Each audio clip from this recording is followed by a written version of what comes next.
live on YouTube. So if you give us a second, then we're going to kick off. I will do a very brief introduction, and then we'll go from there.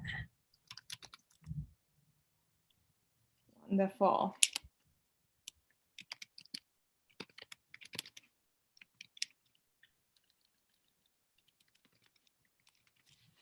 Perfect. Slide is already done. Okay, great. So I believe we are now on YouTube as well. Are we good to kick off from panelist perspective? Yeah, thumbs up. Happy? Okay, cool. So I will do a very quick introduction, just 2 seconds, and then we can start from there. If you could all mute yourself, that'd be awesome. Before we kick off, Barbara, I think you're spotlighted, which I want to take off. I don't know what was that, but I don't know if it's good or bad, but I hope that we can resolve it soon. No, I think it's just because you're the main person speaking, so that's fine. That's all right. Okay, cool. If you mute yourself, I'll do a quick introduction. I'll start. Yes, ma'am.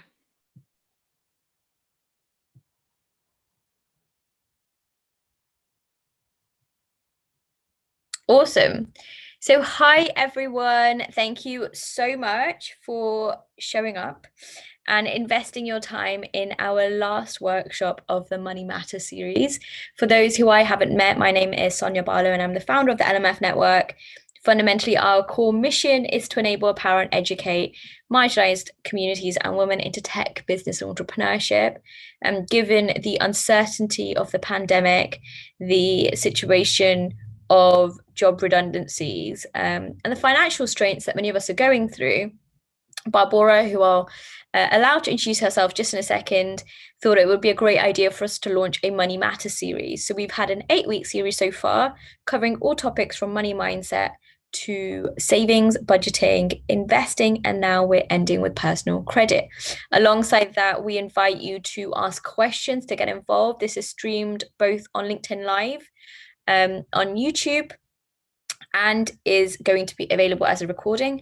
And for those who have showed up via LinkedIn or via YouTube or within the chat itself, please do ask questions. I will be looking at them, taking note, and we will be facilitating the agenda today in a sense that Barbara will lead us through a workshop and then we'll open up the floor to our panelists.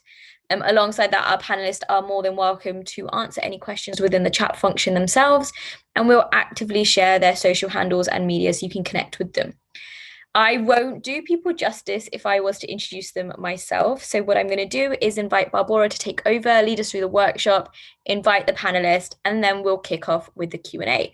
So again, thank you so much for showing up. I encourage you to get involved, make sure that you really leave today's session knowing everything you need to know. It shouldn't be more than an hour.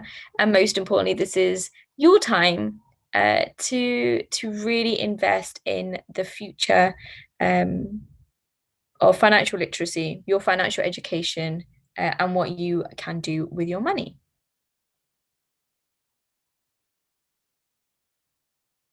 So Barbara's on mute. She's going to unmute herself. Yeah. Hi, guys. Hello. So welcome, everybody. I'm super happy to be launching this workshop. Credit scores is, I think, an incredibly confusing and important topic, and I'm super glad to be joined by all of our panelists. Just to be mindful of time, we are going to jump in and I'm going to do a quick workshop to kind of walk you through the basics of credit scores, and then we are going to do introduction with the whole panel, and then you will be able to ask all of your questions, and you can also pop in questions throughout the workshop into the Q&A box, and we'll answer everything after that. So just as a form of introduction, I'm Barbara. So I am the head of marketing at Wallet. We are a financial well-being company, a fintech company. And one of the things that we do and we are very passionate about is helping people improve their credit scores. So hence why I am here today as well, is to kind of give you the rundown from us about credit. And as a regulated lender, we can give a bit more insight about what we are actually looking at and how credit scores work from a personal perspective, but also from the other side. So I'm going to share some slides, and we're going to have a few polls. So just drop in your answers so we can see how you are with credit today, and hopefully you will be much better on after this workshop. All right, so I'm hoping that people can see my screen. Perfect, wonderful. I see David nodding, so that's a good sign. And let's just look at the poll. So I see that many of you have already answered, and see how you are with credit. So do you know what is meant by credit? So I see that 48% answered no. I think we're going to clear that up very soon. Do you know your credit score? A lot of us don't know that. It's perfectly okay. I'm going to show you how to check it and what can you do with it. And then what is your money goal? And 83% is the winning answer. Everybody wants to grow. Super, super happy to see that. So we can achieve that today. Cool, perfect. I'm going to quickly close this so we can start the workshop. All right, so credit scores. Let's just do a quick view into why we need to talk about credit. So in today's day and age, it's maybe hard to admit, but I think it's very difficult to walk through life without ever encountering the phrase credit. You must be incredibly fortunate if that's the situation for you, but sooner or later you will wind up in a situation that you might need to borrow money. Maybe you want to buy a house, you want to buy a car, you want to go to university, or you want to build a business. And all of that is a form of borrowing money from somebody else. And in order to do that, that's kind of what having credit means, is the ability to borrow money. So this is why we need to understand it, because sooner or later we will definitely need it. But it's not just about borrowing money. It's also credit, and credit scores define a lot of other areas in life that are incredibly important. So our credit worthiness and our credit score can decide whether we can get a utility contract and what will the price on that utility contract be, whether your landlord will accept you for a rental contract. And a lot of times, believe it or not, even employers can check your credit score to see how trustworthy you are and how responsible you are with your finances, because that can give them an indicator of how responsible you are in other areas of life. So whereby credit sounds like it's just about borrowing money, it's actually credit scores are about so much more than that. And if you don't pay attention to this, unfortunately, we can end up missing out on a lot of opportunities and end up paying a lot more money. The reason I'm saying this, because, for example, for me, credit scores have been and are still an issue. I have been about 2 years in the UK now, as you can hear from my accent as well, probably. So I have not had a credit score before I came into this country. And when I came here, I realized that I can't access a lot of services. Like I couldn't get a phone contract. I couldn't get a broadband contract. I needed to pay 6 months rent in advance on my first house, and etc. because I didn't have a credit file, and because all these companies who would, usually give you a contract and kind of trust you to pay them money, they didn't have any information about me. So they said, no, thank you. I don't want to do business with you because I don't know if you're going to actually pay me the money that I need to get for my services. So that's kind of my personal side of why credit scores are important and how I felt personally the pain of not knowing about it and not paying attention to it.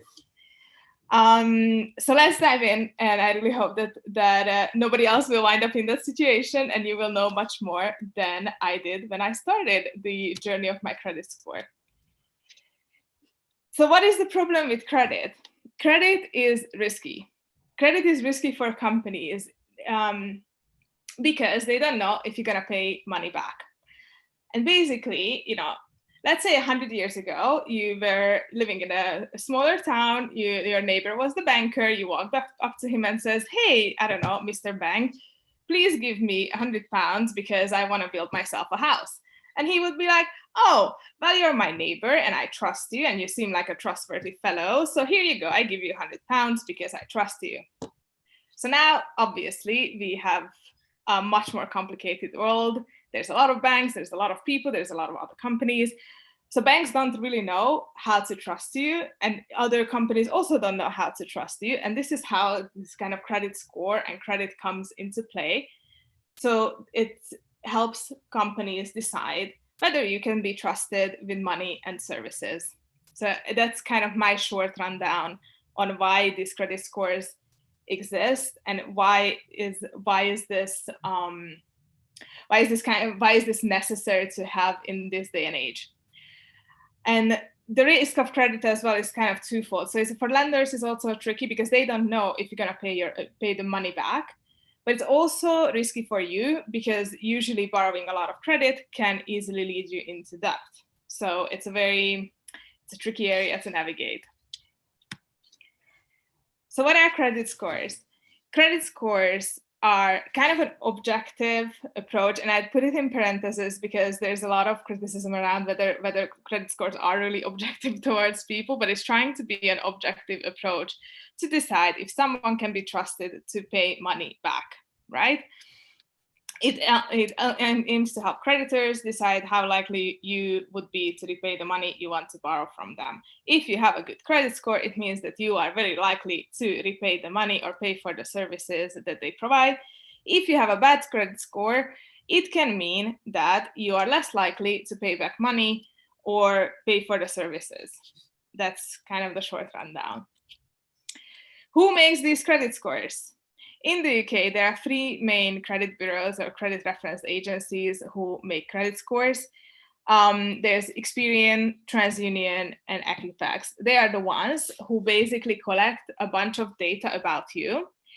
And according to what they see, I'm going to show you exactly what is this data in the next slide. And according to what they see in this, they provide a score. This score is kind of indicative for you to know where you are standing in terms of credit and to know what other banks might think about you and other companies might think about you.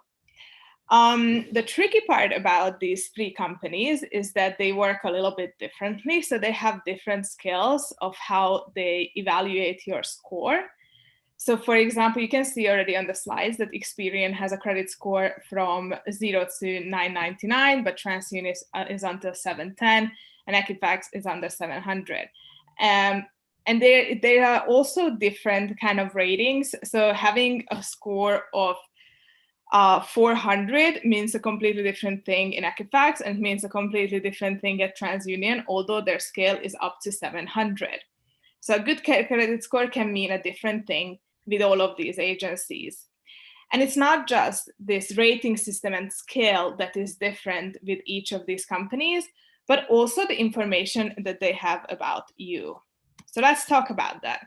What is inside your credit report? So a credit report, as I said, is all the information that eventually will make up your credit score. And there are six main types of information that go inside there. So the first one is kind of the richest one, which is account data. So all of your bank account data, all of the credit, all of the money that you have borrowed, all of the utility accounts, for example, go in there too. So where you pay your, energy bill, mobile phone contract, etc. So all of that account data is in there, and banks can see, and on the credit report it shows when did you open that account and what is how much you, in case you borrowed, how much you owe, whether you are repaying it, and how much you repaid it from that borrowed amount, or how much credit limit you have if you have a credit card. So all that account data can be on your credit report. Then we have court records. So in case you had any issues with fraud, bankruptcies, counter court judgments, etc. One very easy fix on a credit score is the electoral roll. So if you're registered to vote, it appears on your credit report, and it can even improve your credit score. It's quite an easy fix. You have address and link data. So this is two kind of information. Where have you lived? So all of the addresses that you have lived in before. And then who are you linked with financially? So it's not about who do you have a relationship status with on Facebook, but it's about connecting financial, so having a joint account, a joint financial account with another person, because their financial account can affect your financial account and your credit score as well. You have search data. So it means it shows how many times have other lenders checked on you. However, it's very important to know that what appears in your credit report are only hard checks. So there are two kinds of checks, hard and soft. And hard checks are the ones where somebody really looks into, and that appears on your credit file. I'm going to go into that a little bit deeper later in the presentation of why is this important. And then you have collections accounts. So if you have ever defaulted any mobile contract, or you haven't paid a utility bill, or you haven't paid back money on your credit card, and a collections company company is dealing with you, then it will show on your credit report as well. So it's kind of the short rundown of what will you see in this credit report. What is not on your credit report? Very important to note, there are certain things that do not appear on the credit report. For example, your income is not in there. Account balances are not in there. So you see that your bank account has been opened for, I don't know, 2-3 years, but nobody sees your balance, for example. There isn't any outcome of previous applications. So for example, if somebody has run a hard check on you because you applied for a credit card, it doesn't show whether you were accepted or declined for the credit card. And your criminal history is also not on there in case you have any, who knows.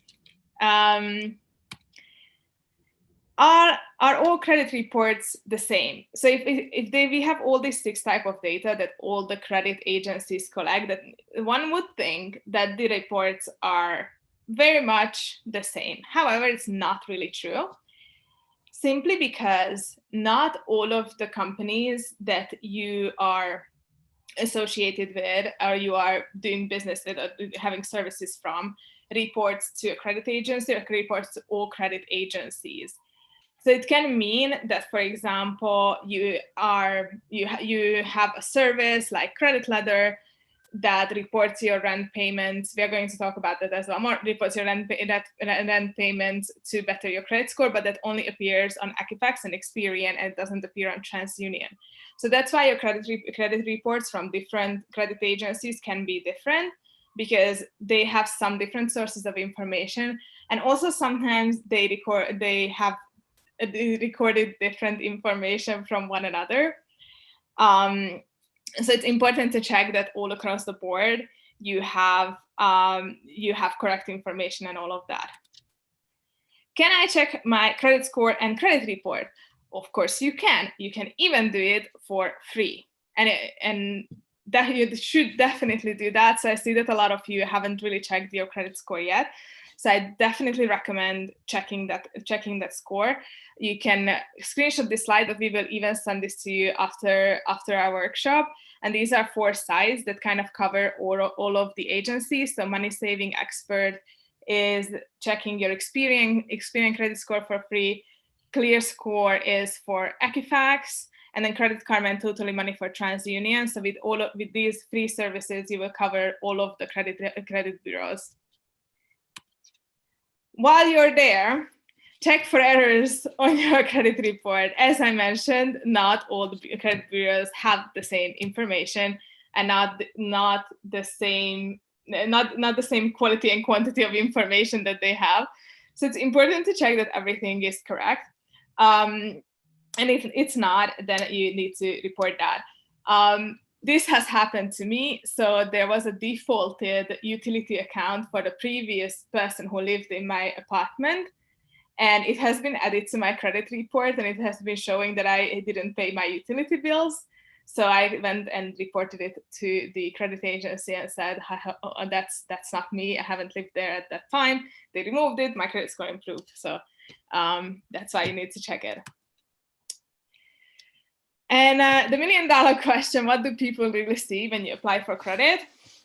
and what do lenders see. So this is kind of our perspective from Wallet, as well as we see quite a lot of credit files each and every day.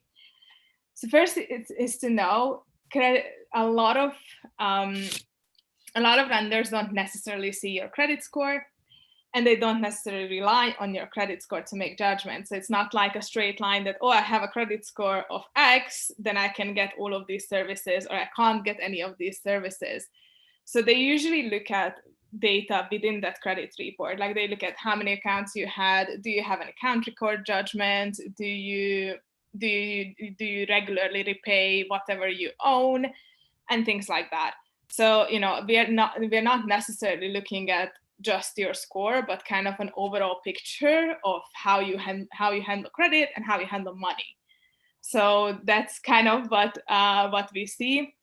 What we see as well, and I think this was kind of one of the reasons that we really wanted to do this workshop, is that a lot of people, albeit they're quite young, early mid 20s, they have things on their credit file that are already decreasing their scores, which is a very difficult thing later on to correct, because every negative note, that kind of a missed payment or late payment, it remains on your credit report for 6 years. So, having that fairly young, it means that you kind of ruin your credit score for the coming 6 years. And that was kind of our motivation really to do this workshop, because we don't want young people to sabotage their future self.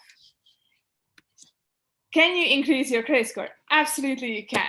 There is a bunch of things that you can do. I will kind of run through some easy fixes. Register to vote. First and foremost, be on the electoral roll. It's incredibly important. There has been even a story, it was 2-3 weeks ago on the BBC, I'm very happy to send it to you, about some young couple, I think from Spain, who live here in the UK. They were not registered on the electoral roll. They didn't have a credit score and had a thin credit file, and they couldn't get a COVID test. So please register on the electoral roll so you can get all the services in this country that you are supposed to have. Open a bank account. This is, again, very basic financial hygiene. Have a bank account if you want an online one, if you want whatever one, but just have one. Budget and plan your payments. Missed payments and late payments definitely influence very, very much your credit score. So plan forward. If you have utility bills, if you have credit repayments, if you have loan repayments, if you have a mobile phone contract, always make sure that you have enough money to pay these, because if you don't, it's not just that you don't pay it and you may have to pay late fees and etc., but it will impact your financial future. Watch your credit applications, meaning don't apply to a lot of places for credit at the same time, because if you apply for a lot of different sources of credit in a short period of time, then other lenders are going to think, this person might be in trouble. She is applying for credit and loans everywhere she can go, So that's why you don't want to kind of give off that impression, and it also impacts your credit score. Reduce your debt if you can.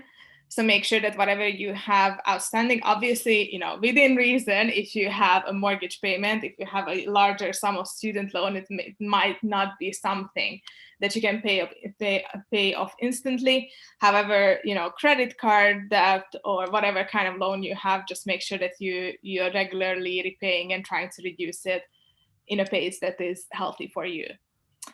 And last but not least, a little bit of relationship advice, I think, within a credit score. Be very careful with financial partners and who do you have joint accounts with, because they can influence your credit score. They can, if your partner's credit score is worse than yours, then it can bring it down. So before you step into any financial relationship, just make sure that it's with the right person. That's all my relationship advice to you for today within this credit score workshop. Use credit to build credit. So this is kind of the caveat of credit, which for me, when I arrived to this country, I could not get over this, but this is how it is. Lenders see that you can use credit responsibly if you use credit responsibly. So this is kind of why people recommend that you have a credit card, you have a loan, or some other kind of credit building tool, so that you can continuously show that you can repay credit. Be very, very, very, very, very, very, very careful with these, because it can still get you into trouble if you don't repay anything. I think what is important to understand that there is a key difference between loans and credit lines. So loans are a lump sum of money, which you get at once, and then you have regular repayments over a set period of time.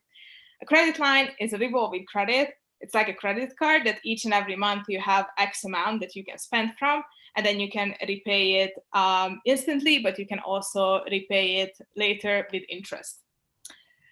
And there's a difference in how these are viewed on a credit report and on a credit file, because nobody sees if you're borrowing a loan for credit building purposes or you're borrowing a loan because you're in trouble, right? Because on your credit report, who has lent you money does not appear. It can show that you had a loan, but it doesn't show who gave it to you.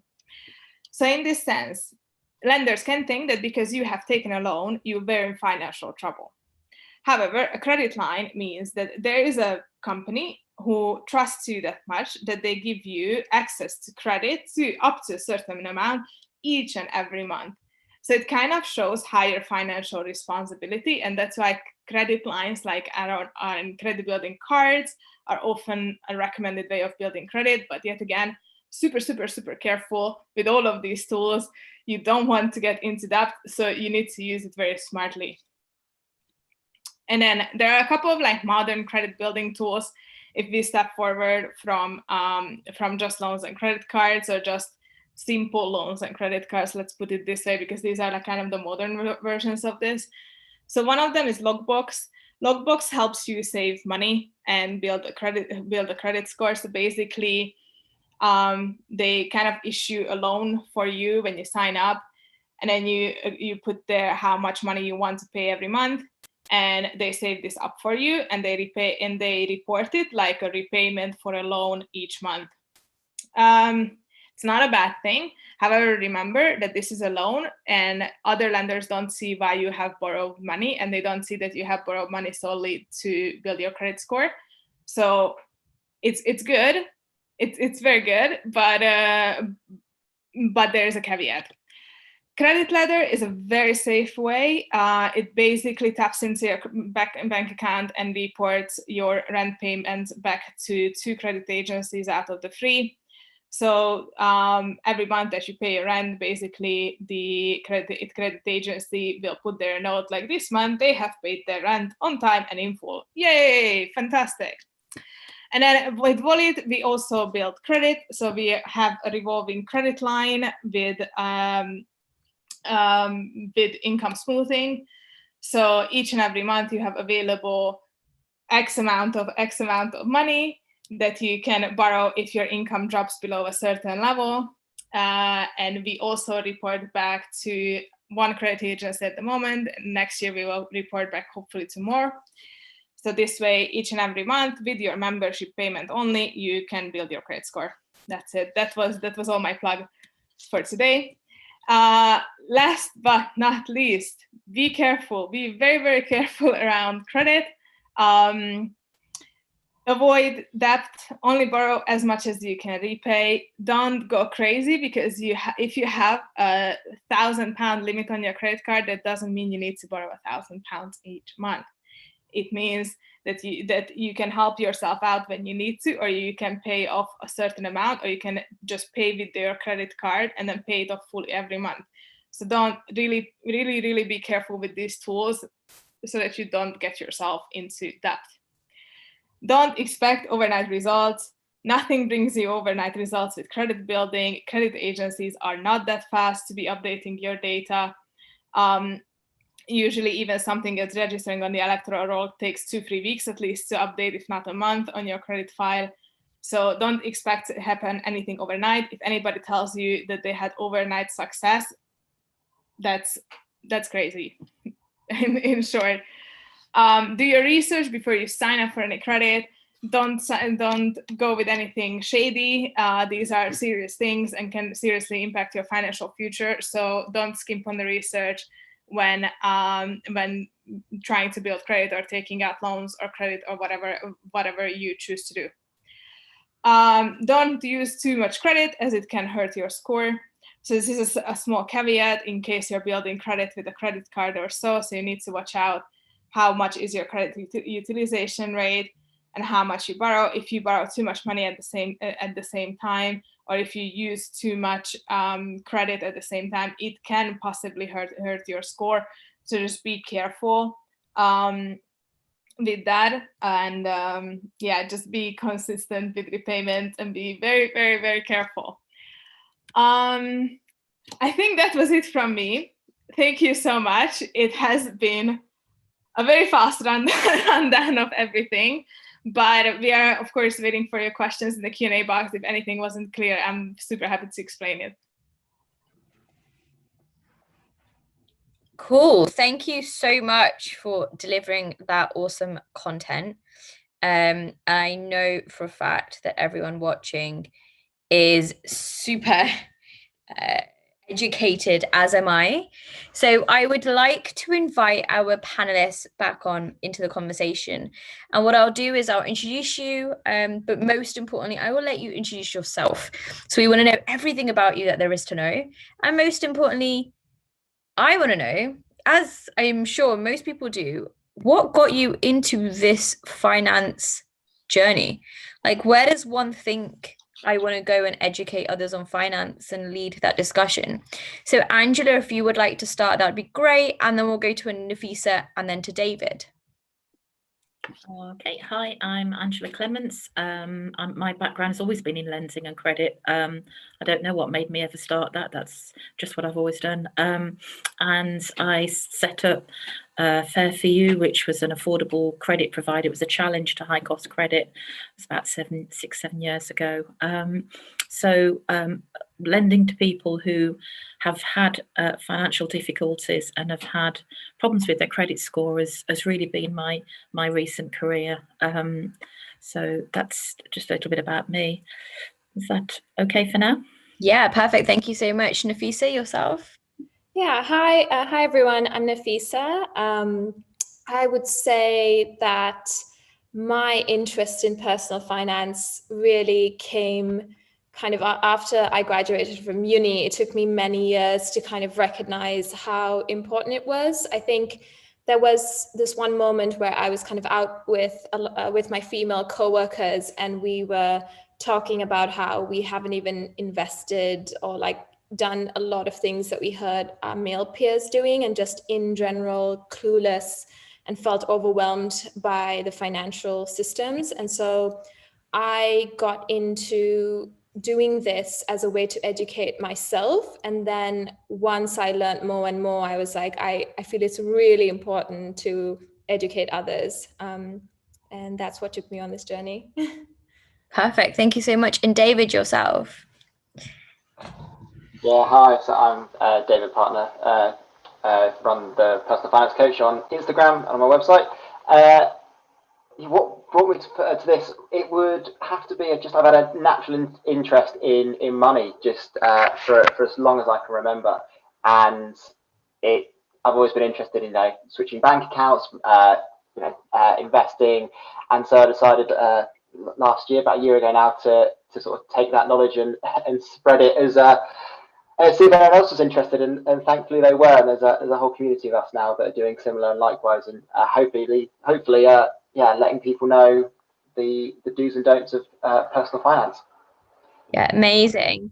We've got some great comments coming through. Like, I wish I brought my daughter, or that, we wish our partners watching this. So for those who are making these comments, please know this is recorded. It's live streamed on YouTube. It's recorded on our LinkedIn. And there'll be a blog available afterwards, which our intern Sana will be sharing. And I just want to do a shout out to our partners, Enterprise Nation, Fledgling, and Wallet, for supporting us through this time. So let's get into the questions, because we've got them coming through and it's beautiful. So Courtney asks, What on earth is credit? I do believe we've covered that. So that's amazing that we've been able to tick that off.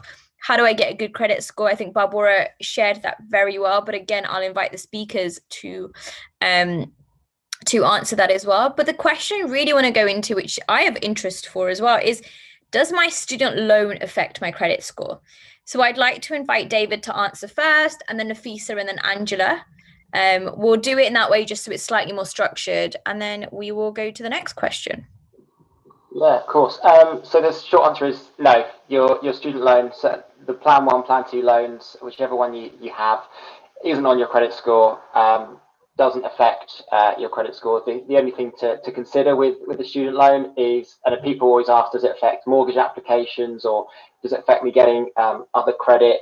And again, the short answer to that is no, but there is a caveat to that, is that obviously the deduction each month in your paycheck is taken into account in terms of how much you can afford to repay each month. So it's taken off your income, for instance. So that's anything that does affect it. Perfect. Thank you. Nafisa and Angela, if you have anything to add, please, I do invite you. I don't have anything to add to the loan question, but I think since you touched on how do I get a good credit score, I feel like that one is so different for each individual person and their circumstances. I feel like, for Barbara, even for me, the biggest challenge was that, we were international and we kind of had to build credit scores from scratch. But I think, really key is to start early, and it's not about necessarily your financial circumstances, but just like getting into good habits of spending as much within your means, making payments on time, and that should kind of help despite the situation you might be in. Yeah, perfect. Thank you so much for sharing. Angela, would you like to add anything to that? No, I think the one I'd pick up on was the one before, talking about whether to pay the credit card off in full every month. And I think I would just make the point that in terms of assessing credit, we would certainly take into account if people appeared to be struggling to pay down a credit card. So somebody making minimum payments will have a worse credit score than somebody who pays it off in full every month. And whilst you shouldn't put yourself under pressure, and actually a credit card is a great way of spreading payments, that the payment behaviour on that, there is a lot of credit companies who will look for people who are just making minimum payments every month, and that actually is something that I think is I would urge you to avoid. If that's the situation you're in, perhaps get yourself some help and see whether you can address that. Yeah, there's actually a question that's come through on that, so I think it makes a great segue. The question from someone anonymous is, if you have previously missed payments and have a low credit score, but are now on a path to making payments regular and reducing debt, on average, how long do you think, in your personal experience, would it take to gain an average good credit score? Or are there any other tips that you would recognize or kind of share that someone can do? So Nafisa's nodding. We're going to invite you back in, and then I'll get David and Angela's opinion, and then Barbara is obviously from Wallet as well. Yeah, I'm nodding, but I can't say that I have all the answers. But in general, I think this happened to me actually in very early on. And unfortunately, it does take time, and it also depends on kind of how many payments you've missed and how, I guess, how bad it was. But I think, it's the same, you follow the same steps as building good credit, which is, you try and pay off your full payments for your credit every month. You, make sure that, and then another kind of interesting tip that I hadn't known before was something called your credit utilization score on your credit card. So actually, if you ask your credit card company to increase your spending limit, and even if you continue to spend the same amount of money, just because your limit is higher, it helps improve your credit score because you're kind of not utilizing the full amount of credit that's been lent to you. And so I think that was kind of a myth, for me, that was busted. But in general, I think it's not like an overnight change, but if you follow kind of all the other advice, it should help. Yeah, perfect. Thank you so much. David and Angelo, can I invite you back in to share any wisdom? Yeah, so on how long? I think how long's a piece of string really? As Barbara said, it's 6 years is how long it takes for things to drop off your credit report. I would urge people not to focus too heavily on the score itself. I think, as Barbara alluded to in the presentation, it's not the score itself it's quite arbitrary. It's not seen by the lenders. It's the history that you need to make sure is correct, make sure that is everything on there is correct, and then it's just a case of time. Just keep making payments, pay down as much debt as you can, and try to avoid making any other late payments or defaults on your credit if you have it. So yeah, that'd be my 2 pennies worth on that. Yeah, great. Random question. There's a myth, right, that goes around saying if you check your credit score on one site, then it messes up your credit score on the other site, and then it's just kind of a roller coaster of credit scores going bad. Barbara, can I invite you? Is that true? Should I be worried and should I not do it? There's loads of adverts on the TV, right? Check your credit score for free. Yeah. But like if I check it with you, it may mess it up for my future. So I think you need to understand, and I regret not putting it in the presentation, but I really had to make cuts at the end of what I put in at the given time. But let me dive into then soft and hard searches. So checking your credit score is when you check it for yourself, it's a soft search. So it means that it does not show up on your credit report and it doesn't affect it in any way when you check it for yourself. A hard search is what a lender does on you. And then other companies can do a soft search on you. So like your potential employer can do a soft search on you, will not appear on your credit report. Utility company can do a credit search on you, and the landlord can do a soft search on you, but they see different amounts of information, but nevertheless, these are soft searches and they do not show up on your credit report. And yet again, your own search is a soft search. So it will not show and it will not impact your credit score in any way. What I recommend for tracking your credit score, so for example, there's a couple of handy apps. So some of the free check your credit score companies that I recommended over there also have apps, which means that you open an account and basically they give you alerts whenever your score goes up and down, and you can go back and check on it as many times as you want to. So yeah, it will not impact your score. My recommendation is register on these apps so you have like a constant source that you can go back into so that you know what's going on and keep on monitoring it. Don't be afraid to check your credit score, because that will do you more harm if you don't know what's the situation and if you don't know what's on your credit report. Yeah, sounds great. Would anybody else like to jump in there? Angela, possibly? I was just going to say that the lady that was talking about her or the whether they've had defaults and how quickly it improves their credit score. I mean, it literally good behaviour. And when I say that, what I would say is making a payment plan or starting to make a payment down as opposed to having a defaulted credit. You'll actually see the improvement in your credit file within a month, usually, or certainly that's what my experience has been. As I say, if you're starting to address your credit and able to address it, and you do get all of the information from your credit file, then start to make payment plans, even if they're at small amounts. Get in touch with your credit providers, and sometimes they'll actually come to an agreement with you where they'll accept a certain amount. All of that, from the minute you start making those payment plans, you move from having default showing to having an agreed payment plan in place. And certainly as a lender, I would say that is somebody that we're much more likely to lend to. And that does show quite quickly. Yeah, perfect. Thank you so much. And I just want to touch on a question that's been raised. So of course, we potentially are talking about, Barbara gave us great relationship advice throughout the presentation as well. But we're talking about partners and kind of all being independent. There's a few comments that have come through. If you're sharing houses, and you're paying bills, or your landlord's paying bills, how can you build your credit score that way? And the second extension of that question is, should one get a credit card to build a credit score? Because obviously a credit card itself comes with even more headache.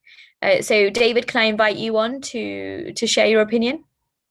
Yeah, so anyone that's followed me on social media, I don't have a credit card. I have had ones in the past, but I don't have one now. I generally probably will be the only one on the panel to say this, but I steer away from credit cards. I think a lot of the time they do, for a lot of people, they do more harm than good, especially if they're not used. They're not used correctly. But there are other ways of building credit, like Barbara said in the presentation, getting on the electoral roll. Mobile phone contracts are another way to show lenders that you can build credit. If there are any utility providers that you can get on the bills for, then do that and make sure that, and then it's just a case of just making sure that you have that everything on the report is correct and is right and proper. I don't think it's necessary to have a credit card to be able to then get future credit. I know I've known people, and I know my partner in the past has got managed to get a car loan as a student without ever having a credit card. Not that I'd advise that either.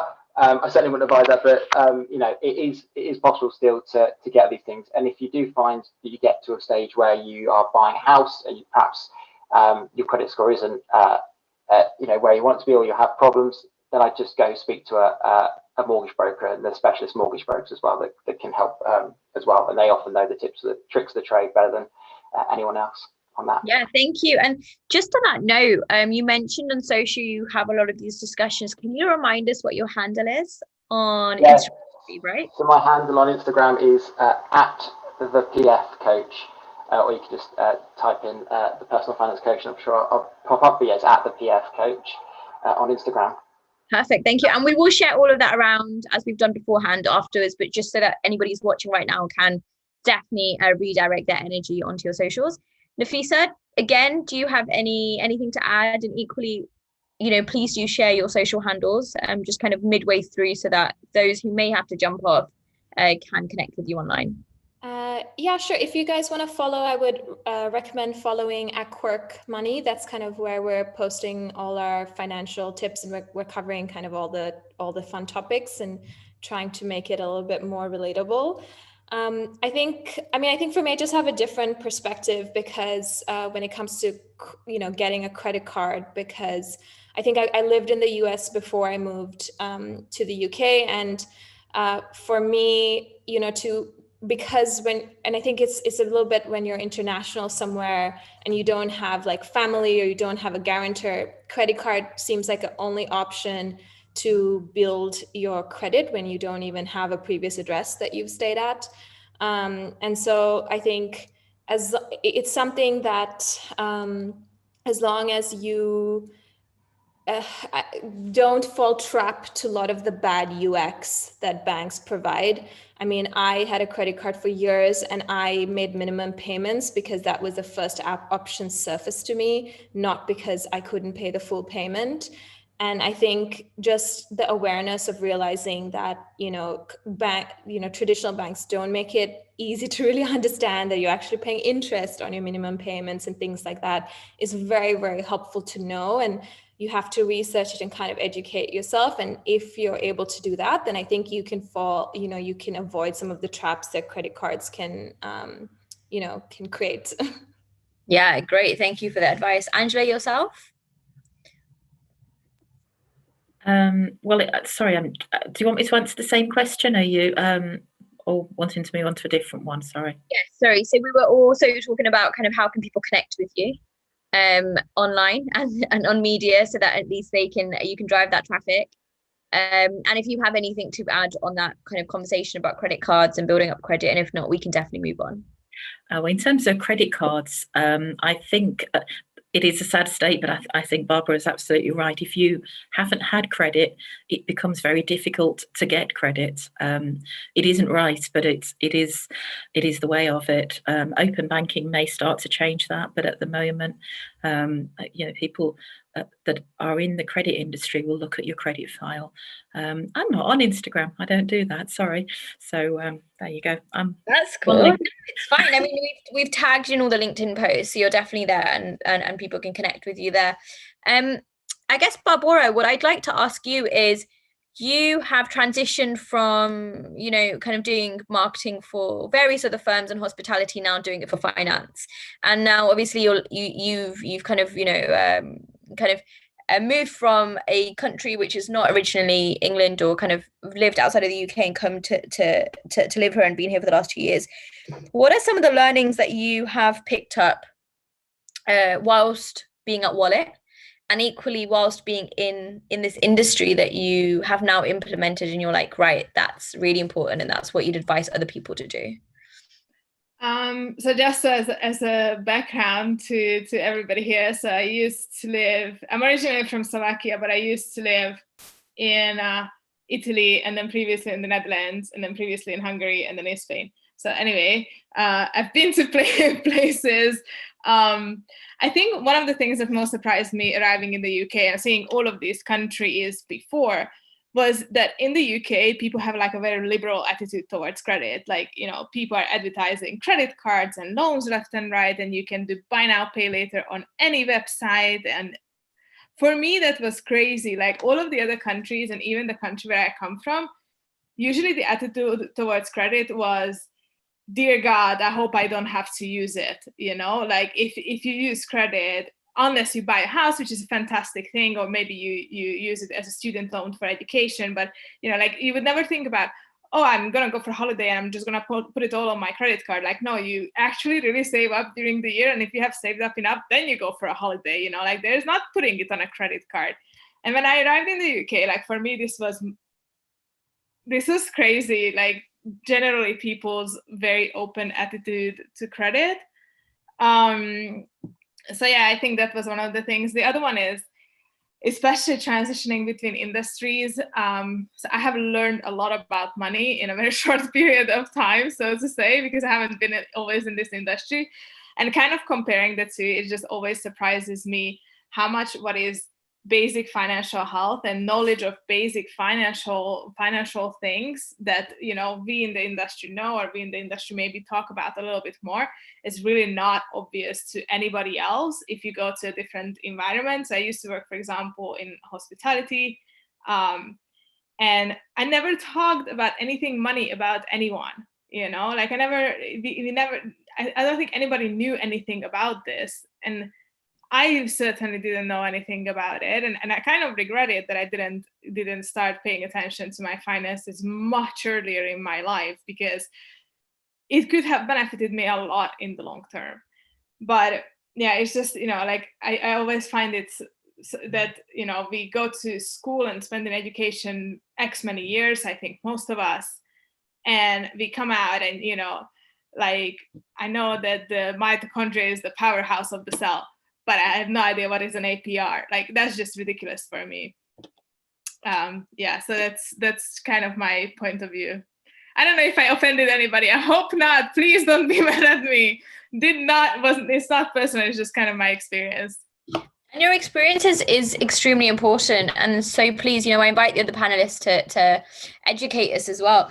The one thing that came through as a question, which I think is extremely interesting, and I want to invite Nafisa and then Angela on this especially, is we have apps like Klarna coming into the ecosystem, right? So you don't need to comment on Klarna themselves, but if we think about their business model, is that something which is good to build credit? But that's one of the questions that came through. Is that something that we should be mindful on and about? Or do you have any other kind of, thoughts around this new type of business product? So Nafisa, I'd love to hear what you have to say. Yeah, so I think in general, at least to my knowledge, it doesn't affect your credit score. I think mostly because it's just a new thing that maybe hasn't been factored, into credit scores yet, but I could be wrong. But I think the main thing that we've seen as an observation is just from kind of the news is that because of these pay later apps, a lot of young people have got into debt just from shopping. And I think that it is not that socially responsible to make something so easy for for anyone who doesn't really understand the repercussions of not being able to make the payments or getting themselves into this situation. And I know that I kind of see more and more of these players cropping up in the market, and I'm not sure when it's going to come to a head point, but we've definitely talked about it. And I think it's just going to create another situation where, people are we're going to just have to be more transparent, explain things to people. It's going to be another component of your financial literacy that you just have to be careful when you do shopping online. Yeah, I absolutely love that. And, I am of the thought that it's very easy to get credit. It's very easy to open a credit card. It's very easy to take money. It's very easy to buy into the marketing, because no one actually tells you what you have to do to take it away, to take it off, to better your both understanding around money and how to pay off what you've borrowed, essentially. So even companies like Klarna or apps that allow you to break your spending into sizable chunks over a period of time, actually sometimes not this business itself, but the model comes with interest or extra credit on top, or a time frame which you have to adhere to. And most importantly, they're gaining your data, and then once they understand that, hey, actually you maybe don't have enough money to pay today, we're going to send you more offers. And that's something mentally we need to be really cautious about. Angela, please, I'd love to hear your thoughts as well. Yeah, I think a lot of these buy now, pay later schemes are not regulated at the moment, and I know the regulators are looking at this sector. One of my concerns, particularly with the sector as a whole, is that there is no affordability checks done. You should expect when you're applying for credit, and reputable credit providers will check that they believe that what you're applying for is affordable. I think on the buy now, pay later schemes, I don't think that that's happening at the moment. And I have some real concerns that people are, as you exactly say, it's a very easy way to buy something. Actually, it's a very clever way. If you've got the money and you're very confident with it, it's a very cheap thing to do. Because it's not regulated, most of them don't show on your credit file, so it doesn't help your credit file.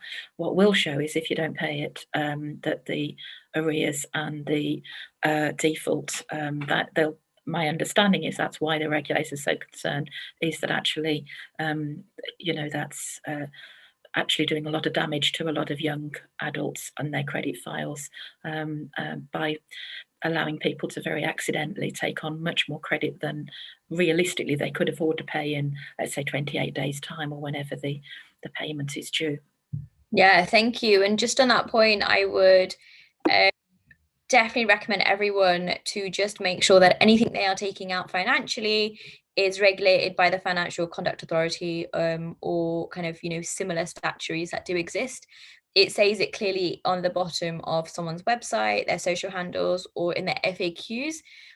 Just because as consumers, we need to make sure that we ourselves are safe as well. This Money Matter series, some of us are not actually trained or don't have the certification. So we're not financial experts. We are just normal people that have had to go on this journey.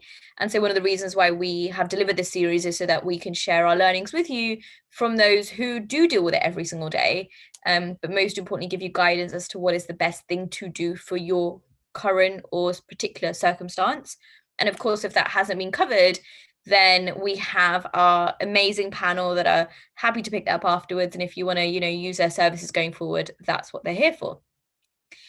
As we start to wrap up and sum up and kind of, come towards the end, there's a few questions coming up that are fairly similar. So I'm going to bucket them into a few. One is, some particular people have been paying off their credit for X amount of time and it's not increasing. Are there any kind of pointers that you can give there as to what maybe they may be doing wrong or what they could be doing differently? And the second is, in your personal experience, how long should you wait from going from bad credit to trying to build your credit and then applying for a mortgage, let's say? Is there a time frame? So David, I invite you into that conversation. Please answer both or either or. And I try to bucket them together, and then we'll invite your colleagues. Yeah, that's fine. I'm just going to quickly touch on the Klarna point as well, if I may. I think that the safe issue on these things is there's 2 points I make. Is first, if you don't have the money today, then you probably won't have it in 28 days time. So if you are going to have it in 28 days time, then wait, buy it then. Secondly, it's really important as well when you are checking out on these websites. A lot of them will make Klarna the default choice for purchasing as well, rather than necessarily your debit card or even PayPal, for instance. So always make sure that when you are purchasing, if you don't think you're using Klarna, double check that you're not, because you can sometimes be roped into these things accidentally, which is really a bad way to get into credit, full stop. On the other points, yeah, I mean, again, I wouldn't focus too heavily on the score itself. Just make sure that the payments are being reflected in your credit report and your credit history. And banks will see that when you come to make applications for mortgages. They'll see the level of debt that you have. The best way to when you're approaching a mortgage is to pay down, subject to your overall financial situation. But paying down debt is never, it's never a bad thing. It's never be something that I would tell people not to do. So yeah, just focus on paying it down. And if you are struggling or think you have bad credit going into a mortgage application, is speak to a mortgage broker, speak to as you said, a financial professional who will be able to guide you. And there'll be certain banks who will cater more towards people perhaps that have poorer credit, or they'll be able to tell you how long you might have to wait to be able to access a mortgage product. Perfect, thank you. Nafisa, do you have anything to add? Just that, I mean, when it comes to mortgages, it has a lot to do with, your income and your earning as well. So I think that, if you aren't, they do something where they just, it's all about affordability checks. And I think what's very interesting with some of the checks that they do, which I hadn't realized before, is that they want to know almost like the maximum that you can spend. So sometimes, if you get a higher, if they see that you are actually spending more than, you would even typically spend, relative to like your credit limit or something like that, those can kind of be good signs for you being able to make a mortgage payment. That I think that's it. Perfect, thank you. Angela, if you have anything to add and contribute. No, not a great deal more than has already been said. I can't think of a reason why your credit file wouldn't be being improved if you are making payments. And I think it's a strange world at the moment, and I think mortgage lenders are being a little bit careful at the moment, but I would expect that to settle down a little bit next year. And I would have thought that if you're demonstrating on your credit file that you're managing your credit, I would be very disappointed if you weren't able to access a mortgage just because of a historic default. Yeah, thank you so much. So I'm very mindful of time. I know there's tons of questions coming through, so please, I encourage everyone watching the recording on LinkedIn, YouTube, or if you're on the chat with us today, to connect with each of our speakers. And most importantly, do get in touch with them for their services, everything from coaching to the products and services that they do offer. What I would like to invite every speaker to do is kind of give us your final words. If there's something that we haven't covered, anything we haven't touched on, or anything that you would like to share that we haven't been able to discuss, please use this kind of next minute or two just to go through it, and definitely end with just a reminder of how they can connect with you, be that Instagram, Twitter, email, or LinkedIn. So I will invite David to go first, if that's okay, then Nafisa, then Angela, and then I will let Barbara wrap up the session. Yeah, so I think my personal takeaway whenever I hear the credit scores is, yeah, as I've said before, don't focus on the number, focus on the history. Make sure that your history is correct and that everything you think should be on there is on there. If there is any problems with your credit report, you either go to the credit reporting agency or to the credit provider that is providing the credit. I'd also just touch on other things to consider, and it was mentioned before, is other partners, flatmates, people you may have had credit with in the past that you no longer have credit with. Make sure that they're no longer connected, because if they make bad financial decisions in their life, it can have a negative impact on your credit report. And so it's really important that when you do, break off a relationship, whether that be a flatmate or a boyfriend or girlfriend or husband or wife, that you also make sure that they're no longer connected to you once you've sorted out other financial products you might have together. So that's really important, something that I think people forget and assume that just because they've divorced perhaps that their financial connections cease to exist. That's not the case. So always make sure to round up those loose ends. And then you can find me on Instagram at the PF Coach. I'm also on our website www.thepersonalfinancecoach.co.uk, and you can find all my email addresses and handles there as well. Thank you very much. Nafisa, yourself? Yeah, so I think for me, what's been really interesting with credit and just debt in general is like framing what is good and what is bad debt, because my strategy for most of my life was just to like avoid these things, because I was like, oh, if I'm not in debt or I don't have to take out credit, like how is this harming me? And it was just a kind of like a naive way to think. And so, you do need to take out like loans, maybe for education, you do need to take out a mortgage for your house. And I mean, there are perks to like credit cards. Sometimes there are ones that have good rewards, and you can against travel. I mean, when the days that we were traveling, or when we were spending at purchases. So I think there is a way to definitely balance kind of the good with the bad stuff, and it's just finding what's right for you and your situation. And also another thing that I didn't really realize is that as a student, your banks do offer kind of credit cards for students and building things up. So it's never too early to get started. And, definitely follow me at quirk.money. I'll also share kind of our website. We, in general, take a personality and psychology approach to money. So, if you're interested in that, it ties into a lot of these decision-making around finance. And yeah, it was really a pleasure talking about this with all of you guys. Thank you so much. Angela? Yeah, I think all I would add is just own your own credit score. Just make sure you check it out and feel that you own it. Basically, it's an important number in your life, but it's not one that should own you. You should own it, really. And was that fair for you? I'm now Angela Clements Consultancy. I'll put my details on. But there we go. Thank you. Thank you so much.